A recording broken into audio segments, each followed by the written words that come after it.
Do you use the fitness app Endomondo? If so, there's some bad news. Under Armour, its owner, is shutting the app down. So what's that mean for you? We're going to be going over all that in today's video.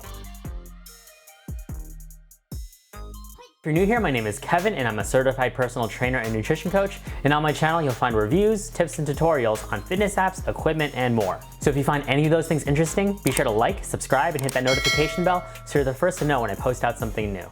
So the shutdown of Endomondo, why is it happening? Under Armour announced plans to focus its brand on what they call the focused performer. And what that basically means is that they are no longer going to try to cater to entry-level fitness consumers. They want to focus more on semi-professional and professional athletes. And there's a lot of competition in the entry-level fitness market, with Apple now leading as a health and fitness property, with the Apple Watch, Apple Health, and soon Apple Fitness Plus. There's some major competition.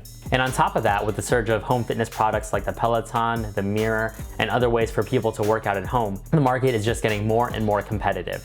And for those reasons and probably more, Under Armour made the decision to axe two of its most popular fitness apps, MyFitnessPal and Endomondo. Now, whether you're a semi-professional athlete or an entry-level consumer, my personal opinion is that these apps can be beneficial for whichever level you're at, but that's just me. With MyFitnessPal, they're selling the app to an investment firm called Francisco Partners for $345 million. So the MyFitnessPal app will exist, it just won't exist under the Under Armour name. And in this video right over here, I go over what all those changes means if you're an active MyFitnessPal user, so go ahead and check it out. In terms of Endomondo, the fate is much more grim. The app is going to be removed from the app stores and no bug fixes will be available starting on December 31st, 2020. By March 31st, 2021, the entire app and all of its data, including your own personal workouts, will be deleted and gone forever. If you're a premium Endomondo user, then starting on November 30th, 2020, you won't be charged for anything. And anyone who's paid for a premium membership December 2020 and beyond is going to be given a prorated refund. So what's this all mean for you? Well, it means that if you're an avid Endomondo user, you're going to need to find a new app to track your fitness activities. And in 2020, there's so many different options. If you buy a wearable device like an Apple Watch, Fitbit, or Garmin, they come with their own apps to track your workouts. And if you're an avid runner, there's apps like Runtastic, Strava, Runkeeper, and still in the Under Armour family, MapMyRun.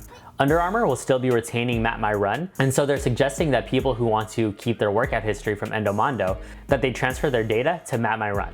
And I'll have a tutorial over here if you're interested in learning how to do just that. And they're insisting that you do this process before December 31st, 2020. So make sure you do that ASAP. If you wait until after December 31st, 2020, but before March 31st when all the data is deleted permanently, you'll need to contact the Under Armour support team. So that's what you need to know about the Endomondo shutdown.